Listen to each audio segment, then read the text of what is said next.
Hey guys, it is Huck, and I want to welcome you to a very special episode of the Pop Culture Cafe, because today we are going to talk about one of my favorite directors, the legendary Richard Donner, who we just lost yesterday.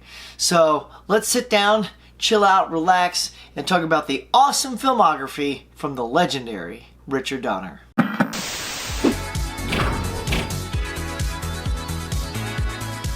Thank you for joining me for this very special discussion about one of my favorite directors, Richard Donner. This guy is a legend. He's been around forever. He started directing in the 60s. I looked at IMDb, and one of his earliest credits is 1960. So he certainly made a good path for himself in the world of film. And I have a few of his in my collection that I wanted to show you. But the first one I wanted to show you. Now, I did get blessed to meet him one time. I have a little cold, by the way. If I sound like I'm stumbling or sound a little stopped up, it's because I'm getting over a cold from last night. So, bear with me. But a couple decades ago, when DVDs were first coming out, and Superman the movie came out. Obviously, you can tell by my shirt, I'm a huge Superman fan. And Superman the movie was a transformative film for me, just like Star Wars was. When I saw Star Wars, it was just like eyeballs falling out your head. The effects were incredible, and it transported us into a place we never thought could happen. And for me, Superman did the same thing. You really did believe a man could fly. I mean, today, with all the CGI effects that everybody's used to, we can literally do anything we want. But back then, you could not. It was groundbreaking what they did back then to make Christopher Reeve look like he could fly and play the Man of Steel, who, by the way, still in my opinion, is just the best actor we've had play that part. I mean, they've all done a great job. We've had great performances from many of the other Superman actors, but I really feel that Chris Reeve's take on Superman, like, set the bar for all superhero movies to follow. Like, there was a word that Richard Donner used when making Superman, and it was verisimilitude, which means honesty and truth. And he says, this is how we're going to make this film. And, you know, I need you to believe what you're doing, believe in it, be honest, and it'll come out that way. And sure enough, Superman the movie is a very distinct, unique film in the genre of superheroes and just film in general. It was back-to-back, the first two soundtracks I bought. I bought the Star Wars soundtrack, and then when Superman came out, I bought the Superman soundtrack. And I've played them to death. I even recently picked up La La Land's special edition of Superman the movie. Oh my god, it is so good. I wish I could play clips on here, but, you know, copyright won't let me do that. But anyway, let me just show you something I got from Richard Donner. So here it is. Superman the movie when it came out on DVD. But there it is. There's his autograph there with Tom Mankiewicz, who is the creative consultant on the film. But there you go. So I did get to meet him, and he was super nice. Couldn't have been a better dude. Yeah, they came out to Dave's home video. Dave's?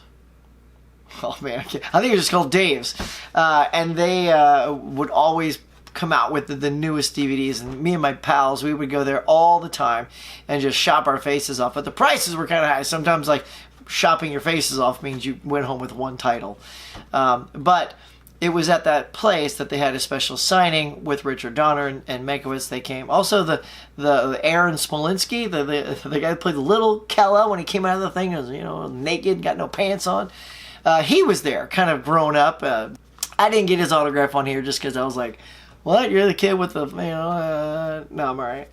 And now I kind of wish I did, because I've heard Aaron speak on all these podcasts. I'm like, oh, he's a really cool dude, and I wish I had him tucked on there as well. But that was super fun meeting him. I don't know if you guys have had a chance to meet any of your favorite, like, celebrities or directors, or, you know, if you have, let me know in the comments who you've met and what it was like. And also, I want to just briefly go over his filmography. He's had so many amazing films, and I'm just going to show you a few that I have in my collection right now. Starting off with Lady Hawk. I remember really loving this back in the day. I am not sure if this holds up or not. I've been told by a very close friend that it does not. But, I don't know, I remember really loving this film. And I know it's out on Blu-ray now too, so maybe I'll give this another shot before I upgrade it to Blu-ray. I think it's on the Warner Home Archive So they run about $17.99 if you want to get the Blu-ray on that. And of course, there's Scrooge. A lot of people don't know Richard Donner directed Scrooge, this hilarious take on Ebenezer Scrooge, starring Bill Murray. Pretty good flick. I just got some of these, by the way. That's why they're all still wrapped. Ironically, this was like a Target or Best Buy or some run, and I saw it for, $8. I'm like, oh, I'll get that. Now, of course, here we go with the Lethal Weapon series. I know there's a couple of versions of this out there. I have a pretty good feeling that Lethal Weapon is going to become bound for 4K. It just feels like it's that type of collection that warrants a 4K release. But I don't know if you guys if you have a favorite Lethal Weapon. Just the whole series I think is good. I don't think there's a clunker in the bunch. Like, I loved Part 3 when Joe Pesci showed up. He added a real energy to the film. But then I also loved Part 4, where you had Rene Russo like comparing scars to Mel Gibson and all that good stuff. And I did hear that they were going to attempt a Lethal Weapon 5 recently.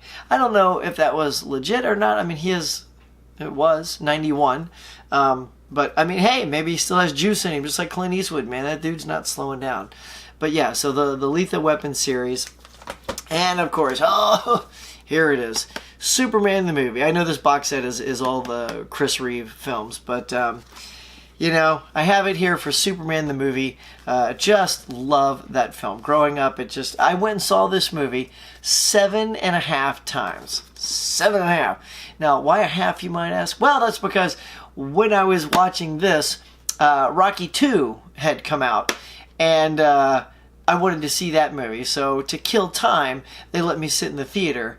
Because I went in, my parents just dropped me off. This is back in the day when you could drop your kids off at a movie theater all day, leave them, and then go back. But anyway, so I went in and watched Superman the movie. But then because of the length of it, there was like a 45 minute, hour window to kill before Rocky 2 started. So I just sat in there and watched it again up to the point where I needed to go into the theater and watch Rocky 2. But yeah, so there you go. We would not have this entire box set if Richard Donner had not created this amazing legacy known as Superman the movie. I mean, it rolled into 2 and he was replaced by Richard Lester, and then 3 and 4, which is, forget that. I mean, it's Superman the movie, and a good portion of Superman 2 was all shot by Richard Donner as well. So that's why that film is pretty awesome too. That's it. I just wanted to share my love and affection for Richard Donner and all the films that he's given us throughout the years. I'm also hoping to pick up Maverick. That's in my wish list right now, or my cart, actually, I should say. So hope to add that soon. But yeah, tell me down below some of your favorite Richard Donner films. In fact, I'm going to tell you something that me and my wife do. Whenever we lose one of our iconic actors or directors, we always put in something to remember them and honor their memory. We did one for Burt Reynolds. When he passed, I popped in Smokey and the Bandit like that, y'all. I love Smokey and the Bandit. We grew up with that. It's very quotable to my family and myself and my brothers, and oh my god, it's hilarious, so couldn't get enough of that.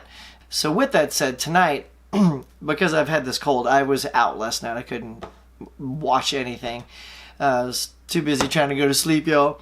But Superman's a little long. I'm not sure if I'll be able to get through that, so I think I might end up watching one of the Lethal Weapons tonight, yeah, in honor of Richard Donner. So let me know if you guys do something like that. If you're a fan of an artist that you've lost, do you put in their films or one of your favorite films that they did, or if it's a musician, do you just sort of like put on a compilation and just, rock out? I remember when we lost David Bowie and Prince, I had playlists that I created and just played them all week, like to and from work.